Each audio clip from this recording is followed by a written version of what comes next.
오늘 우리에게 주시는 하나님의 말씀 보도록 하겠습니다. 오늘 우리에게 주신 하나님의 말씀은 사도행전 3장 17절로부터 26절까지 말씀입니다. 사도행전 3장 17절로부터 26절까지 말씀입니다.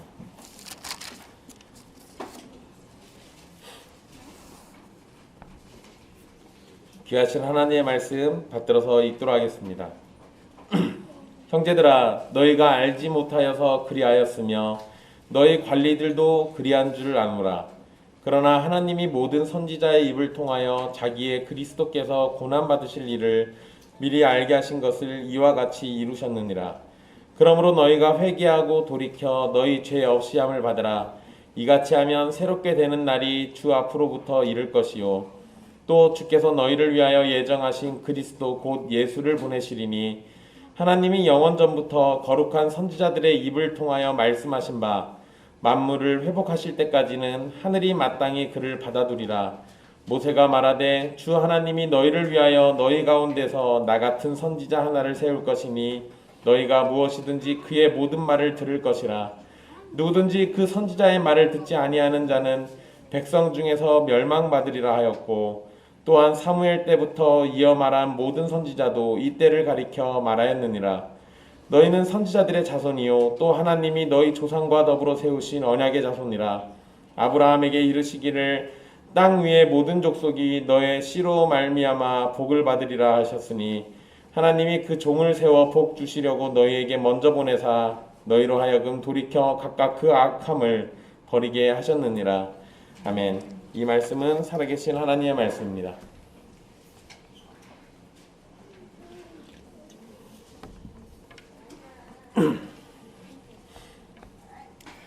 우리는 지난 시간에 베드로와 요한이 자신에게 집중되는 그 백성들을 상대로 했던 설교를 살폈습니다.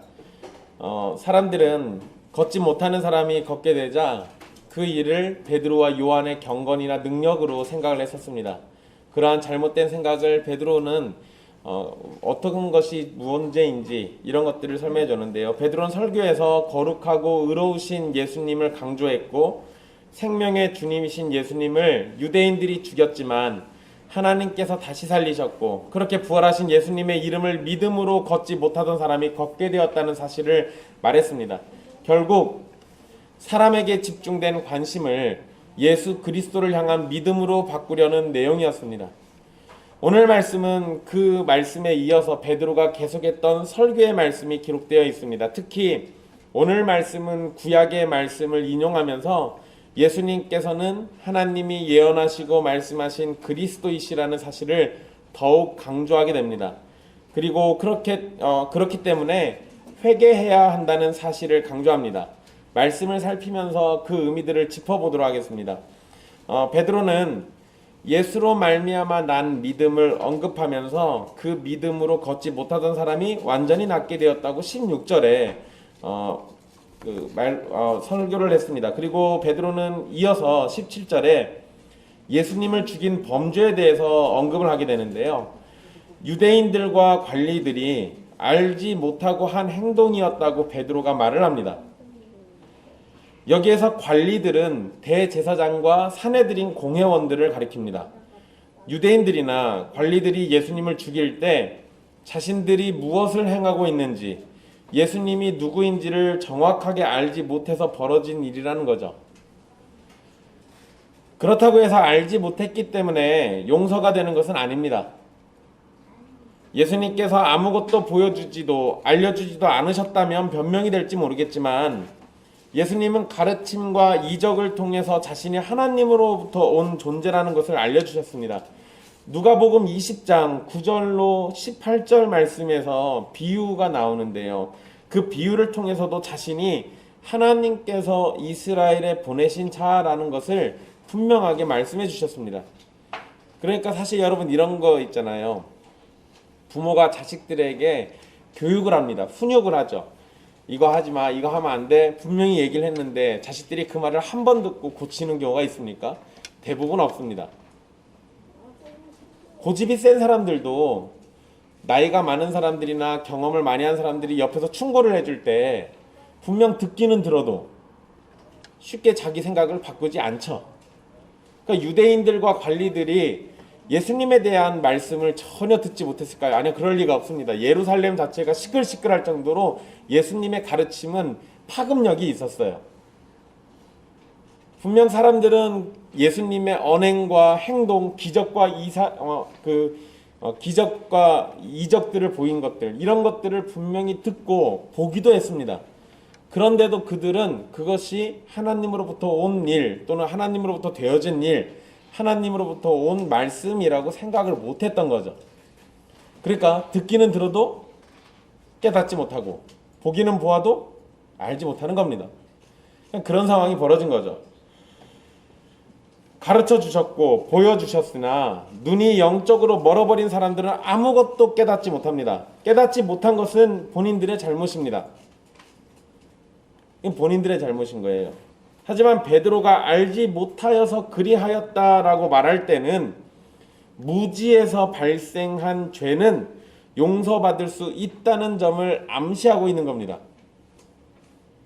그러니까 몰랐으니까 그럴 수 있지라고 할 때는 용서해 줄 수 있다라는 의미를 내포하잖아요. 똑같아요. 베드로가 지금 이런 얘기하는 거는 하나님으로부터 얼마든지 용서받을 수 있다라는 걸 얘기하는 겁니다. 우리는 예수님께서 십자가에서 달려 돌아가실 때 하나님 아버지께 예수님이 기도하시면서 아버지 저들을 사하여 주옵소서, 자기들이 하는 것을 알지 못함이니이다 라고 하는 말씀을 복음서에서 보게 됩니다. 주님의 기도가 하나님께 응답될 것이라는 점을 생각한다면 회개하는 자들에게는 무엇이 주어지겠습니까? 용서가 반드시 주어진다는 겁니다.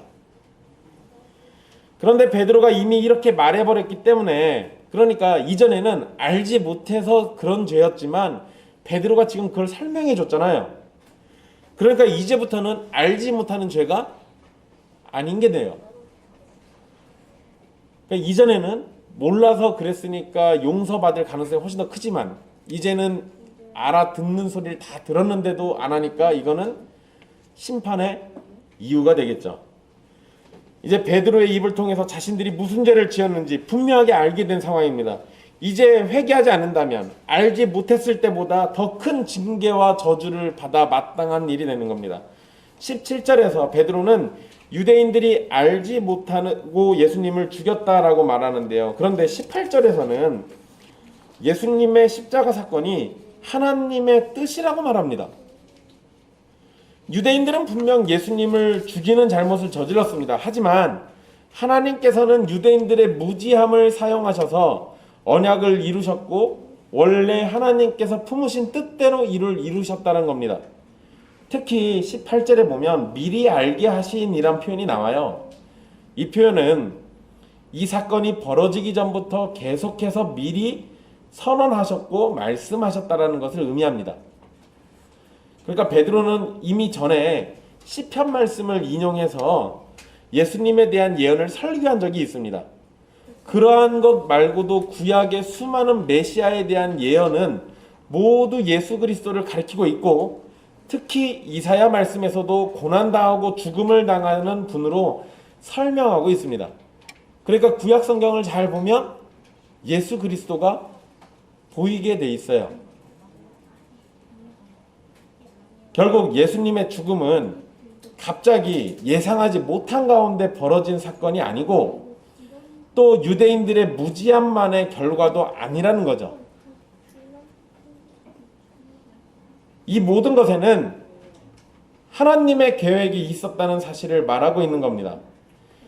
베드로가 이렇게 말하는 것에는 유대인들이 회개하고 돌이킨다면 하나님께서 얼마든지 용서해 주실 것이라는 점을 보여주는 거예요. 왜냐하면 유대인들이 무지함 때문에 죄를 진 건 맞긴 한데 이 모든 일이 누구의 계획이었다는 겁니까? 하나님의 계획이에요. 그러니까 너희는 너희의 무지함 때문에 죄를 진 건 맞지만 하나님이 또한 계획하신 일이니까 하나님의 계획 안에서 너희가 회개한다면 얼마든지 용서받을 수 있다라는 걸 얘기해 주는 거죠.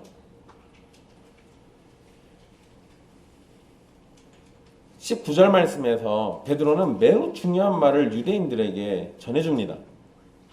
그것은 회개하라는 거예요. 여러분 참 재미난 상황입니다. 분명 사람들은 걷지 못하던 사람이 어떻게 걷게 되었는지에 대해서 궁금했을 겁니다. 그래서 제가 처음에 이그 12절에서 베드로가 이것을 보고 백성에게 말하되라고 할 때 그 말하다라는 말이 대답한다는 의미였다라고 말씀드렸습니다. 그러니까 백성들이 뭔가 질문을 했어요.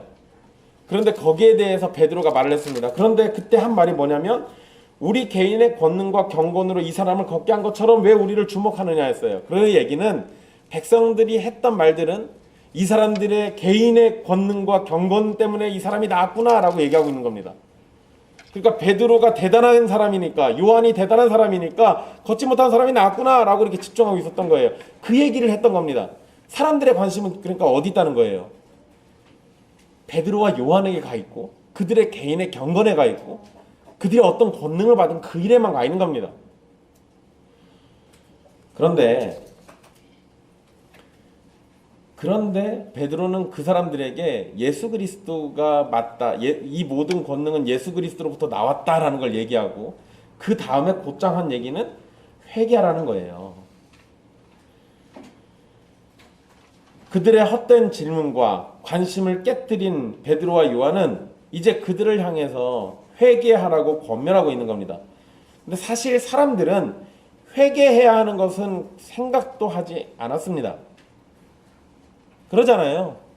여러분 이건요, 이 당시 이 베드로를 둘러싸고 있는 이 사람들은 기적이 어떻게 해서 일어났는지에만 관심을 갖고 있었습니다. 그런데 베드로와 요한은 그들을 향해서 하나님의 구원 계획을 알려주고 구원의 유일한 길이신 예수 그리스도를 전했습니다. 그리고 이제 그들이 해야 할 회개에 대해서 선포하고 있습니다. 이것은 사실 너무나도 일반적인 모습이에요. 이게 뭐냐면요, 보통의 사람들은 회개를 해야 한다는 사실을 알지 못합니다. 여러분 우리 전도에 보면 경험들이 다 있잖아요. 죄를 회개해야 합니다. 그러면 내가 무슨 죄를 졌다고. 보통 자기가 죄인인지 잘 모릅니다. 좀 더 적반하장 같으신 분들은 나는 법 없이도 살 사람이라고. 간혹가다 이런 사람들도 있어요. 제가 죄를 좀 많이 짓긴 합니다 하면서 이실직고 얘기하는 사람들이 있습니다. 그렇지만 회개는 안 해요. 이게 일반적 상황이죠.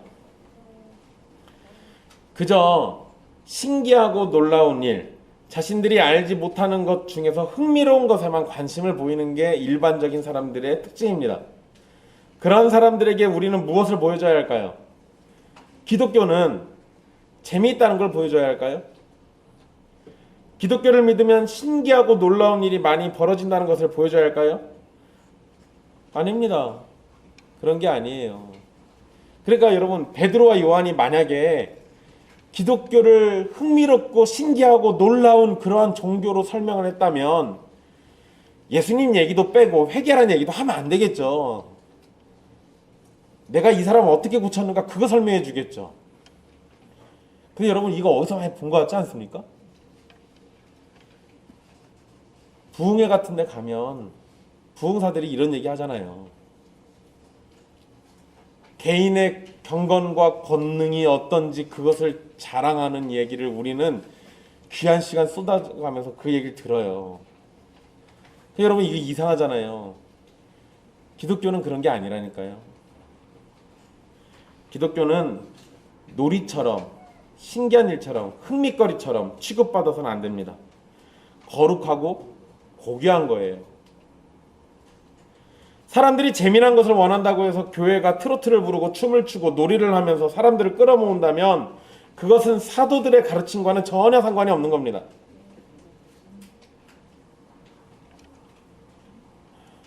여러분 우리 요새 모여가지고 예배를 못 드리는 상황이 벌어지니까 그냥 우리가 대책으로 마련한 게 영상 예배고 그러잖아요.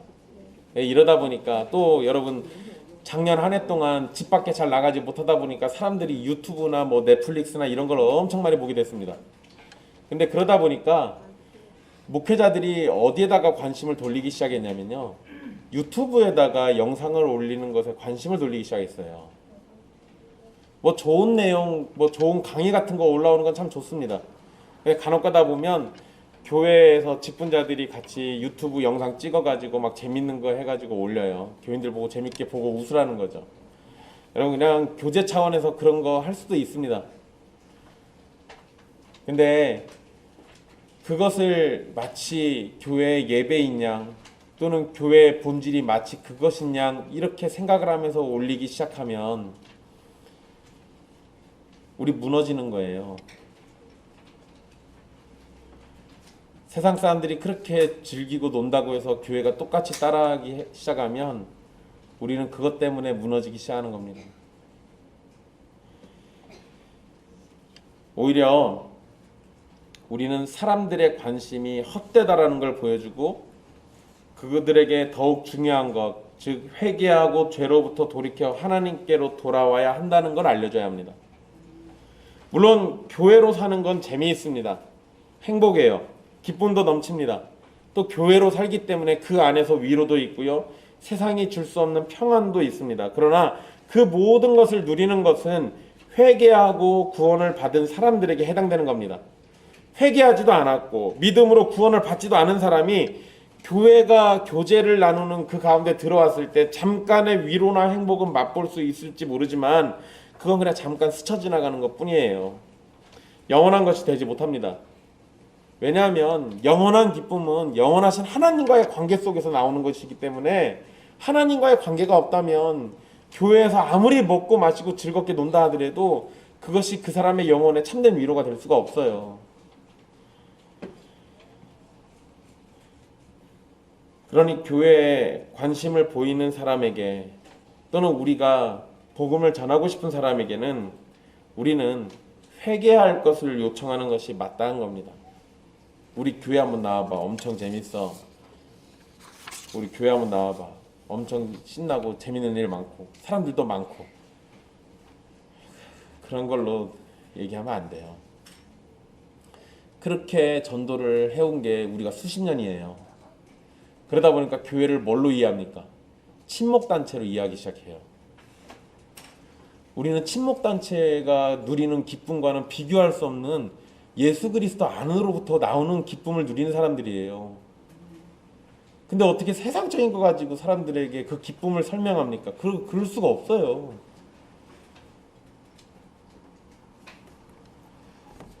말씀 한번 계속 봅시다. 19절에 회개하고 돌이켜라는 두 단어가 19절에서 연달아 사용되는데요. 이 단어들은 생각하고 믿고 행동하던 과거의 방식을 버릴 것과 모든 영역에서 새로운 방식을 따르는 것을 포함합니다.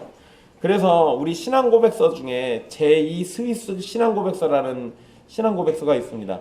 나중에 우리 신앙고백서 공부하다 보면 제가 또 이것도 설명해 드릴 거예요. 제2 스위스 신앙고백서에는요, 진정한 회개를 다음과 같이 정의를 합니다.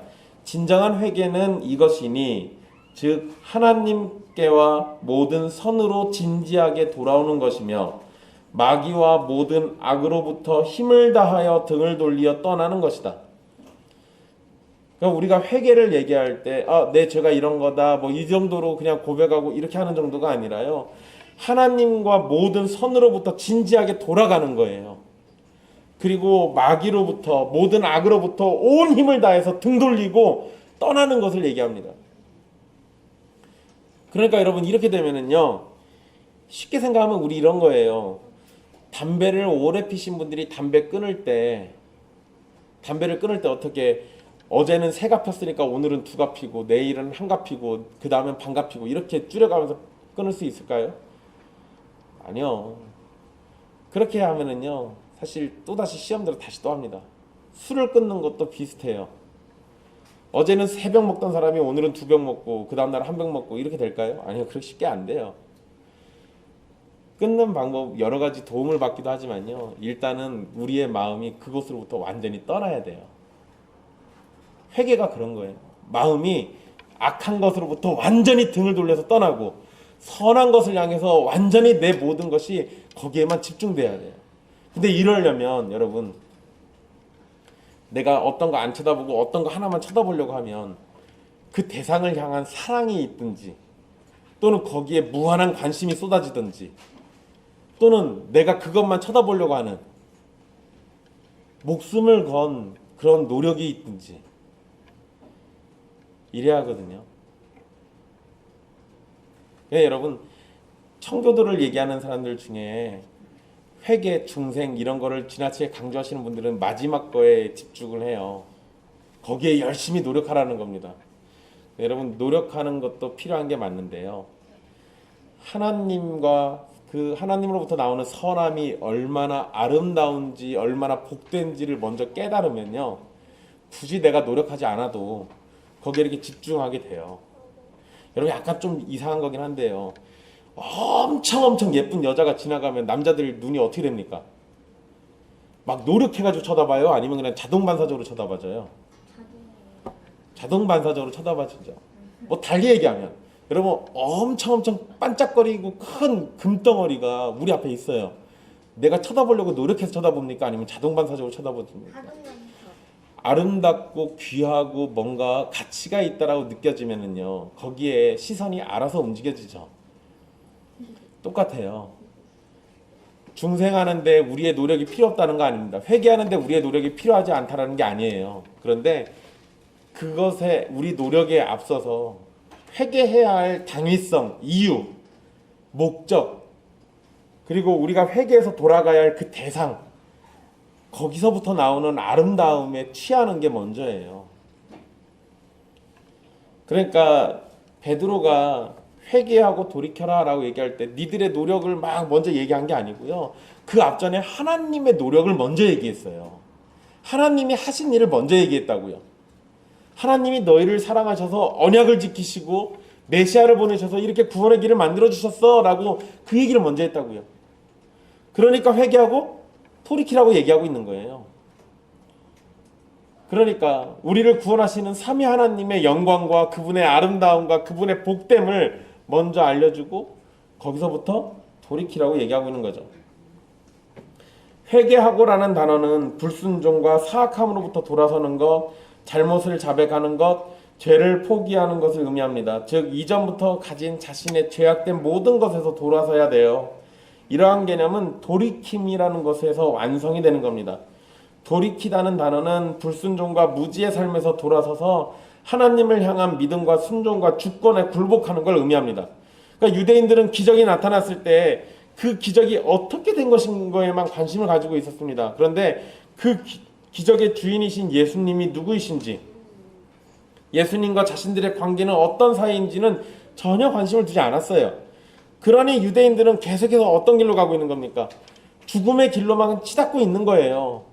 잘못된 관심 속에서 잘못된 길로만 가고 있었던 겁니다. 베드로는 유대인들에게 지금 돌이켜 회개할 것을 요청했어요. 바른 길로 오라는 거죠. 베드로는 회개와 돌이킴을 말하고 나서 그렇게 해서 죄 없이 함을 받으라고 말합니다. 즉 회개와 돌이킴의 결과는 죄 없이 함, 죄 용서가 되는 거예요. 죄 없이 함을, 죄 없이 함이라는 이 표현은요, 닦아내거나 지움으로써 없어지게 된다, 이런 의미예요. 그러니까 사람의 죄를 닦아내고 지우고 없어지게 한다는 건데, 사람의 죄를 닦아내고 지우고 없앨 수 있는 게 뭡니까? 예수 그리스도의 보혈, 그분의 완전한 의, 이거밖에 없어요. 이거 외에 다른 걸로 우리의 죄를 깨끗하게 한다? 없습니다. 그런 건 이 세상에 존재하지 않아요. 이전에 예수님을 거부하고 죽음으로 내몰았던 유대인들에게 지금 요구되는 것은 자신들이 분명한 죄인이고 또한 메시아를 죽인 범죄자라는 사실과 예수님께서 자신들이 죽인 바로 그분이 하나님께서 보내신 자이고 걷지 못하는 바로 이 사람을 고치신 생명의 주라는 사실이에요. 그것을 받아들이라는 거죠. 그러니까 사람들의 관심의 시작은 야, 이 걷지 못한 사람이 이 베드로와 요한이라는 이 둘의 경건과 능력 때문에 걷게 됐구나로 시작했는데, 베드로와 요한은 우리가 아니라 하나님의 종이신 예수 그리스도, 그분이 하나님이 보내신 바로 그분 메시아, 그런데 그분을 너희가 죽였으니 너희는 너희의 죄에서 돌이켜 회개해서 생명의 주신 이 예수님을 믿으라고 지금 요청하고 있는 겁니다. 회개와 돌이킴을 통해서 죄사함을 받게 되면 그 다음에 어떻게 되냐? 19절에 이같이 하면 새롭게 되는 날이 주 앞으로부터 이를 것이오라고 말합니다. 새롭게 되는 날. 여러분 이 표현 문자적으로 얘기하면요, 주님 앞에서 쉴 수 있을 것이다라는 의미예요.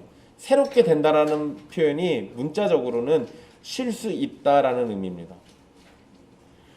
이것은 마치 고통으로 인해서 숨을 제대로 쉬지 못하던 사람이 제대로 편안하게 숨을 쉴 수 있는 평안의 시대, 즉 안식을 얻게 된다는 것을 의미합니다. 여러분 이 말씀은요, 사실 이게 편안하게 쉬게 된다라는 그 주님 앞에서 쉴 수 있다 이런 의미로 해석하는 게 우리에게 훨씬 더 유익합니다. 여러분 우리 안식일이라는 표현 쓰죠. 그 안식일은 6일 동안 열심히 일하고 7일째 되는 날 그냥 우리 편하게 쉬는 것, 이걸로만 이해하는데요. 그게 아니라 그 안식일의 개념이 우리를 편안하게 쉬게 해주시는 하나님을 바라보게 하는 거예요. 그러니까 안식일은 결국 누구를 가리킵니까? 예수 그리스도를 가리키게 돼 있어요. 그 안식년이 확장된 게 뭡니까? 안식년이죠. 안식년도 결국 예수 그리스도를 바라보게 하고요. 그 안식년이 7번 모여가지고 만들어진 게 희년이죠. 희년도 결국 예수 그리스도를 보게 하는 거예요. 그러니까 구약의 절기들로 제시되는 것들은 모두가 다 예수 그리스도께로 집중돼야 합니다. 여러분 여기에서 또 재미난 게 나오죠. 그러면 우리가 지금 지키는 절기들은 무엇이냐? 그 절기들을 통해 가지고 예수 그리스도를 집중합니까? 아니면 어떤 행사에 집중합니까? 어떤 행사에 집중하죠. 여러분 저 부교육자로 있을 때요, 추수감사절날 교인들이 야채를 하나씩 헌물해가지고 앞에다 놨어요. 근데 배추가 없어요. 그 해 배추가 값이 굉장히 올라가가지고요, 그때 한 통에 8,000원씩인가 줬어요. 제가 3통 사다가 제가 올려다 놨습니다. 사실 그거 사러 다니면서 제가 속으로 되게 서글펐어요. 아니 추수감사절이 감사하면 그냥 하나님께 감사하면 되는 거지, 강단에 배추가 없어가지고 그거 사오라고 그러니까, 아니 없으면 없는 대로 감사하면 되지, 배추가 없다고 하나님이 우리의 감사를 안 받으세요? 그거 아니잖아요. 어쨌든 저 그 배추 사러 돌아다니느라고 굉장히 마음이 슬펐습니다. 제가 조금 더 슬펐던 건 배추를 사러 돌아다니는데 시장에 배추가 없더라고요. 그래서 많이 돌아다녔어요. 여러분 이거 이상하잖아요. 모든 절기, 사실 추수감사절은 절기도 아닙니다. 성탄절도 마찬가지고요. 그런데 어쨌든 구약의 절기들은 그 모든 것이 예수 그리스도를 예표해요. 만약에 우리가 오늘날 절기들을 지킨다라고 한다면 그 절기를 통해서 거기에 의미된 예수 그리스도를 바라보는 게 맞아요. 다른 거 신경 쓰지 말고, 절기가 오니까 헌금들 준비해가지고 내세요 이거 얘기할 게 아니라 그 절기를 통해서 어떻게 하면 우리 교인들이 예수 그리스도께 더 다가갈까, 이걸 고민하는 게 목회자들에게 맞는 얘기입니다. 근데 그게 아니죠. 결국 여러분 베드로가 회개하고 돌이키라고 하는 이 이야기는 이때 이들에게만 필요한 게 아니라 우리 모두에게 필요한 얘기예요. 진짜 참다운 안식을 누리려면 우리에게 안식을 주시는 안식의 주인이신 예수 그리스도를 봐야 하는 겁니다. 어쨌든 이 예수 그리스도를 통해서 회개하고 돌이키고 죄사함을 받으면 편안하게 쉬게 된다. 즉 유대인들이 샬롬이라고 말하는 그 평안이라는 인사, 그것이 누구를 통해서 오게 된다는 겁니까? 예수 그리스도를 통해서 오게 된다는 거예요. 이러한 표현은 결국 지금 예수님을 통해 구원을 얻지 못하는 사람은 안식을 얻지 못하고 있다는 것을 의미하기도 합니다. 이렇게 보면 예수님 안 믿는 사람들은 정말 불쌍한 사람들이에요. 안식을 못 누리고 있으니까. 딱 한 거죠. 그들이 아무리 부자고 아무리 권력을 많이 갖고 있다 할지라도요, 예수님을 안 믿으면 그저 안식을 누리지 못하는 불행한 존재일 뿐이에요. 예수님을 통해서 오게 되는 새롭게 되는 날은 죄의 짐이 벗어지고 새 생명을 얻게 되며 세상이 줄 수 없는 평안과 평화를 누리고 전하는 삶을 살게 됩니다. 과거에는 하나님과 상관없이 살던 사람이 새롭게 되는 날을 누리게 될 때 하나님과 사랑의 관계가 회복되고 죄와 상관없는 사람이 되는 겁니다. 우리를 얽어매던 모든 괴로움이 점차 그 힘을 잃게 되고 정신적으로든 육신적으로든 우리의 고통조차 주님의 은혜로 새로운 의미를 가지게 되는 겁니다. 그리고 새롭게 되는 날은 최종적으로 예수님께서 재림하시는 최후의 날에 완성되는 겁니다. 그렇지만 신자들은 이미 예수 그리스도 안에 있기 때문에 예수 그리스도 안에서 매일을 새롭게 되는 날로 살아갈 수 있는 겁니다. 그것이 가능하도록 하시는 것이 바로 성령의 충만함이에요. 20절에서 베드로는 하나님께서 예수님을 예정하셨다라고 말합니다. 여기에서 예정하신이라는 말은 예수님께서 창세전에 구원의 영원한 계획 속에 하나님에 의해 메시아로 예정되셨다라는 걸 의미하는 겁니다. 그리고 보내시리니라는 표현이 20절 마지막에 기록되어 있는데요. 이 표현은 예수님께서 앞으로 오실 것이라는 것처럼 이해가 됩니다. 왜냐하면 보내시리니까 앞으로 보내실 것 같잖아요. 그런데 그래서 어떤 학자들은 이 20절의 이 표현을 예수님의 재림으로 이해하기도 합니다. 그런데 재미있는 것은 26절에 같은 단어를 통해서 유대인들을 죄에서 돌이키고 그 결과 복을 주시려고 보내셨다는 의미로 표현을 하고 있습니다. 그렇게 사용하고 있어요.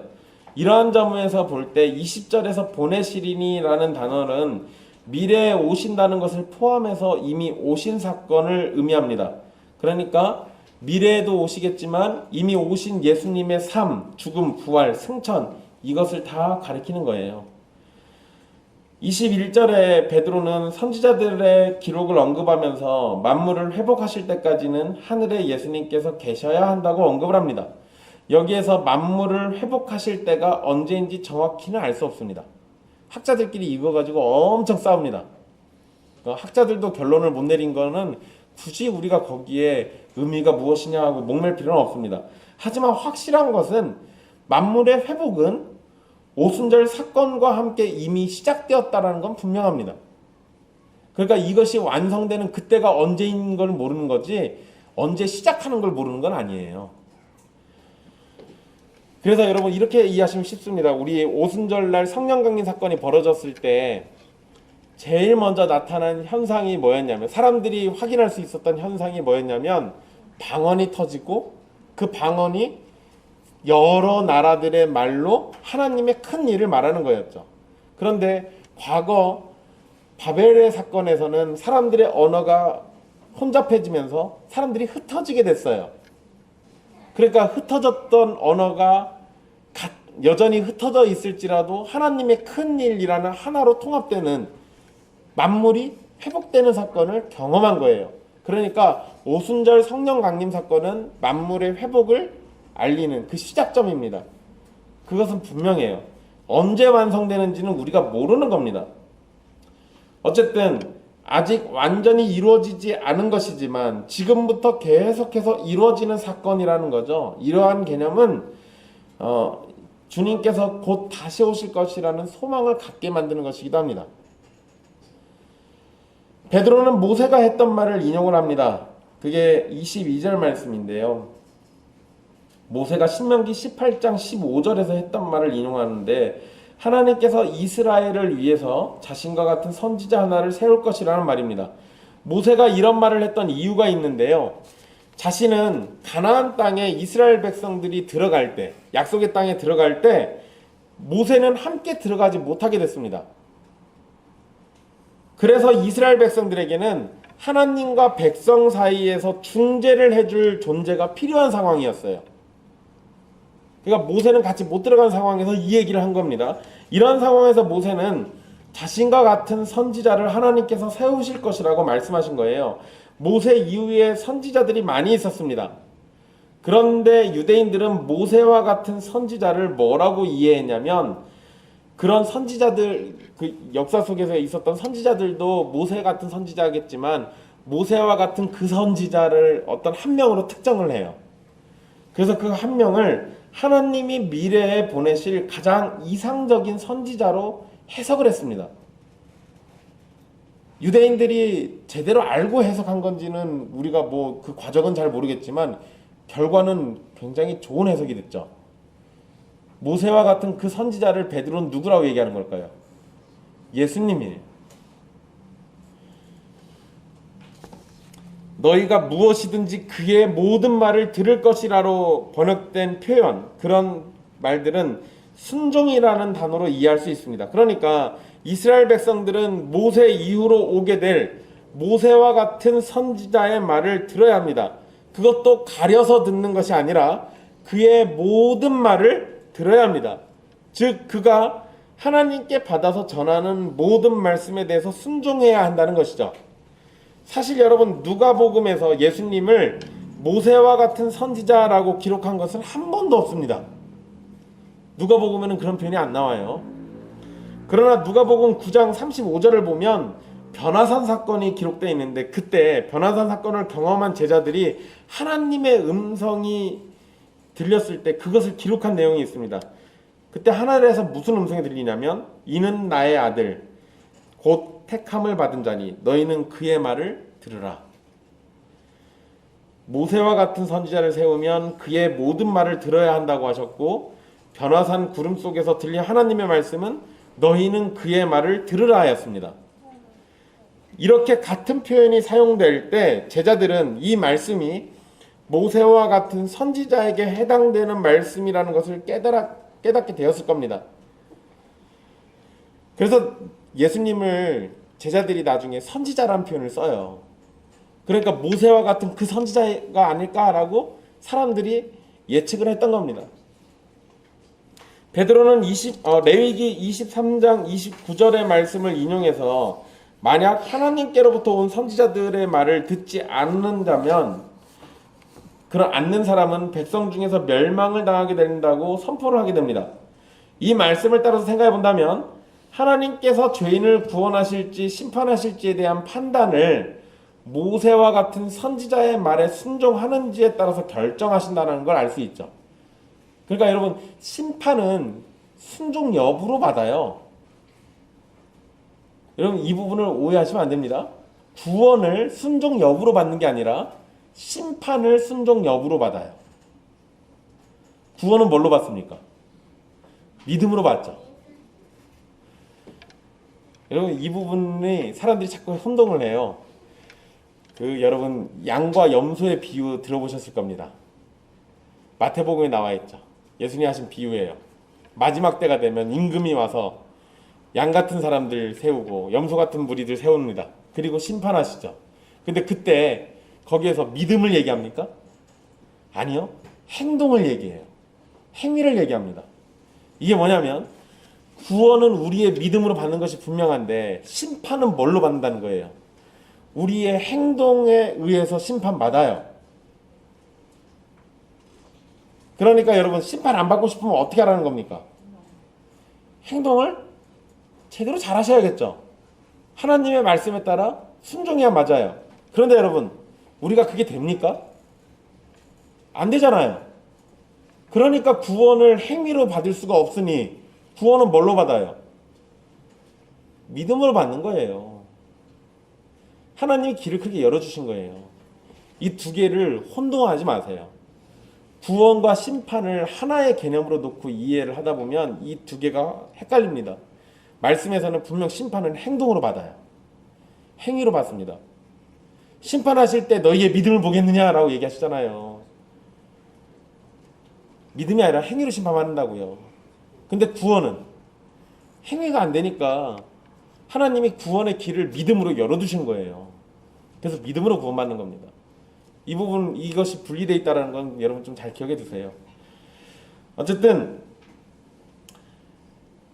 모세와 같은 선지자의 말에 순종하는 것, 그것을 따라 심판 여부가 결정되는 겁니다. 이렇게 설명했을 때 결국 모세와 같은 선지자인 예수 그리스도의 말씀에 순종해야 언약을 따라서 구원을 받을 수 있다, 이렇게 이해할 수가 있는데요.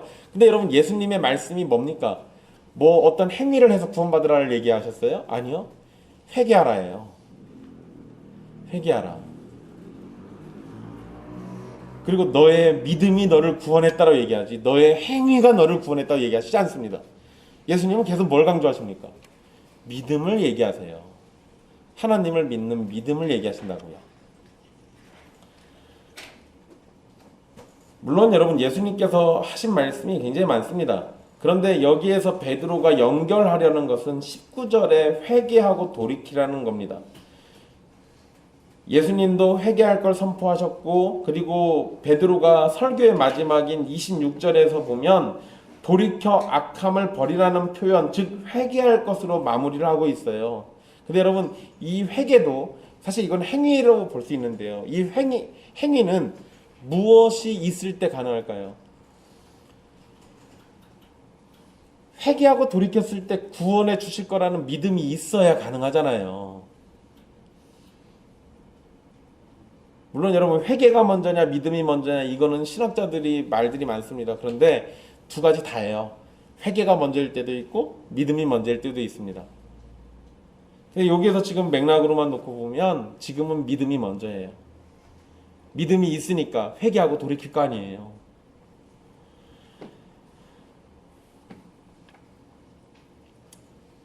모세가 자신과 같은 선지자를 세우실 것이라고 말했는데 24절에서 베드로는 사무엘 때부터 모든 선지자가 이때를 가리켜 말했다라고 설명합니다. 즉 사무엘부터 그 뒤에 모든 선지자는 모세와 같은 선지자를 기다리고 있었고 메시아가 이루실 새롭게 됨과 회복에 대해서 말했다는 것이 말했다는 것이 됩니다. 결국 베드로는 25절에서 두 가지를 유대인들과 연결해서 설명을 해주는데요. 첫째는 유대인들은 선지자의 자손이라는 겁니다. 선지자의 자손이라는 말은 그 자손들도 선지자라는 의미가 아니고요. 이것은 선지자의 후손으로 하나님이 주신 말씀에 대한 책임이 있다라는 것이고 또 그 약속을 받은 자들이라는 의미입니다. 그러므로 하나님께서 이스라엘을 향해 하신 약속들이 성취된 지금, 메시아가 오신 바로 지금 선지자들이 말했던 내용을 듣고 이해하고 순종해야 한다는 거죠. 또 둘째로 유대인들은 아브라함으로부터 시작된 언약의 자손입니다. 하나님은 아브라함을 부르셨고 유대인들은 자신을 아브라함의 자손이라고 부릅니다. 결국 하나님과 유대인들은 아브라함으로 연결되어 있고 그들이 언약의 자손이라고 불릴 수 있는 것도 아브라함과 맺으신 언약 때문이죠. 그런데 하나님께서 아브라함과 맺으신 언약은 예수 그리스도 안에서 새 언약으로 이어지고 있습니다. 그러니 아브라함으로부터 시작된 모든 언약이 가리키는 예수 그리스도에 대해서 언약의 자손들인 유대인들은 제대로 깨닫고 받아들이고 믿었어야 한다는 거예요. 선지자들의 자손과 언약의 자손을 함께 생각해 본다면 유대인들은 선지자들이 말했던 내용에 대해서 순종해야 하고 언약의 자손인 유대인들은 아브라함에게 약속된 씨가 되시는 예수 그리스도를 거부하지 말고 구원자이자 하나님이 보내신 약속의 실체임을 믿어야 한다는 겁니다. 그러니 예수님의 말씀에 순종해야 하는 것은 지극히 당연한 이야기예요. 그리고 26절 마지막 말씀에 베드로는 설교의 결론을 내면서 중요한 점을 다시 요약합니다. 먼저는 예수님은 이사야가 예언한 하나님의 종이시라는 점이고요. 그리고 우리 대신 고난과 죽음을 통해서 마지막 때에 이스라엘의 죄를 용서하실 것이라는 걸 얘기합니다.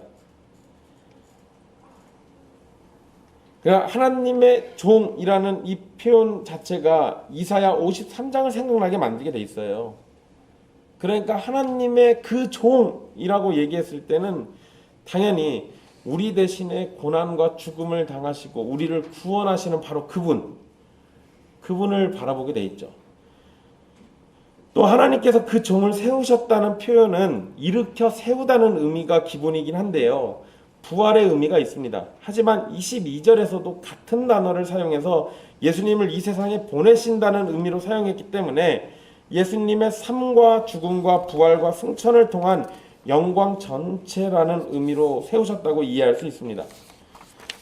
택함을 받은 자들을 위한 구원의 역사로 예수님을 세우신 하나님께서는 자신의 종인 예수님을 너희에게 먼저 보내셨다라고 베드로 말합니다. 이 표현은 다른 민족보다 누구에게? 유대인에게 먼저 보내셨다는 거예요. 바울은 복음이 모든 믿는 자에게 구원을 주시는 하나님의 능력인데 먼저는 유대인이고 그리고 다음은 헬라인이라고 얘기했습니다. 똑같은 의미예요. 하나님께서는 아브라함의 자손에게 먼저 구원자이신 예수 그리스도와 그의 복음을 허락하셨습니다. 하나님께서 예수님을 유대인들에게 먼저 보내신 이유를 얘기하는데요. 복을 주시려는 거예요. 그게 이유입니다. 복을 주시려고. 결국 여러분 이 복을 주신다는 거는 복을 주는 존재와 복을 받는 존재의 친밀한 관계를 기초로 하는 겁니다. 결국 하나님과 유대인들이 맺고 있는 관계가 친밀할 때 복을 받을 수 있는 거예요. 그런데 하나님과의 친밀한 이 관계는 뭐가 없을 때만 가능해요. 죄가 없을 때만 가능합니다. 죄가 해결되지 않는 이상 얻을 수가 없는 거예요. 그래서 결국 또 26절에서 너희로 하여금 돌이켜 각각 그 악함을 버리게 하셨다라는 말을 그래서 하는 겁니다. 복 받고 싶으면 어떻게 하라는 거예요? 회개하라는 거죠. 간단한 겁니다. 돌이킴은 하나님께서 주시는 복에 참여하기 위해서 필수적인 겁니다. 그리고 돌이켜 받는 하나님의 복은 악함을 버리고 악함으로부터 자유로워지는 것이에요. 지금 이 베드로의 설교를 듣고 있는 유대인들에게 가장 가까운 악함은 뭡니까? 예수 그리스도를 거절하고 십자가에 못 박아 죽인 거예요. 그러나 거기에서부터 시작해서 돌이켜 모든 악을 버려야 하는 겁니다. 지금 베드로는 회개하고 돌이키라고 강권하고 있습니다. 회개와 돌이킴은 설교를 듣는 자들이 의지를 가지고 해야 할 일입니다. 그렇다고 해서 구원이 그들에게 달려있다고 말하는 것은 아닙니다. 베드로의 설교는 전체적으로 구원의 역사를 이루신 분은 하나님이시라고 강조하고 있습니다. 청중들에게 회개하고 돌이키라고 강하게 권면하지만 그것을 또한 이루시는 분은 하나님이시라는 것도 강조했습니다. 베드로는 그러한 하나님의 주권을 인정하면서 동시에 그 주권에 따라 구원을 받기로 작정된 자들에게 회개하고 돌이키라고 말하고 있는 겁니다. 여러분 베드로의 설교가 매우 뛰어나고 구약을 잘 이해하고는 있지만 이 설교를 듣는다고 해서 모두가 그 설교를 따라서 회개하고 돌이키는 건 아닙니다. 사실상 아무리 훌륭한 설교여도 성령님께서 귀를 기울이게 하시고 깨닫게 하시고 마음의 감동과 말씀에 따라서 회개와 돌이키려는 영혼의 갈망이 생겨나게 해주셔야만 되는 일이에요. 바울도 디모데후서 2장 25절에 이렇게 말합니다. 거역하는 자를 온유함으로 훈계할지니 혹 하나님이 그들에게 회개함을 주사 진리를 알게 하실까 하며 라고 했습니다. 이 말씀에서도 동일하죠. 회개는 하나님이 주시는 심령이고 진리를 깨닫게 하셔서 변화하도록 만들어주시는 겁니다. 결국 회개할 것을 요청하고 있지만 그것도 하나님의 은혜라는 사실을 놓치지 않고 있는 겁니다. 그러니 구원을 받기 원한다면 여러분들이 해야 할 일이 뭐겠습니까? 먼저는 회개하려고 해야겠죠. 노력도 해야 합니다. 그런데 동시에 그러한 마음이 생기도록 하나님이 은혜를 베푸시기를 바라야 합니다. 그러니까 하나님의 은혜가 먼저예요. 회개하고 돌이키면 죄사함을 받습니다. 그리고 새롭게 되는 날을 허락받게 되죠. 이것이 베드로가 설교에서 설명하는 신자가 되는 과정입니다. 회개하고 돌이키려면 우리가 죄인이라는 사실을 분명히 알아야 합니다. 그래서 성경의 가르침도 역사적 신앙 고백들도 하나님의 율법을 통해서 우리가 죄인이라는 사실을 깨닫게 됨을 말합니다. 즉 우리의 구원을 위해서 우리는 가장 먼저 우리가 비참한 죄인이고 하나님 앞에 죄인이며 그 죄의 결과로 사망 아래에 있다는 것을 깨달아야 합니다. 에베소서의 표현대로 하자면 우리는 죄와 허물로 죽은 자들이라는 사실을 아는 거예요. 이것을 알지 못하면 예수님을 왜 믿어야 하는지, 예수님이 나랑 무슨 상관인지 전혀 알 수가 없는 거죠. 또한 율법을 통해서나 말씀을 통해서 자신이 죄인이라는 사실을 깨닫게 되었을 때 우리는 어서 죄의 자리에서 떠나 하나님께로 돌아오기를 소망해야 합니다.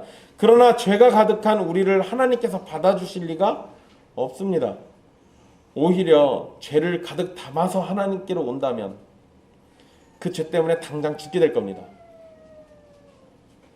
하지만 죄를 깨닫고 하나님께로 돌아오기를 소망하는 자에게는 우리를 하나님께로 중간에 연결해 주는 대제사장이 계시죠.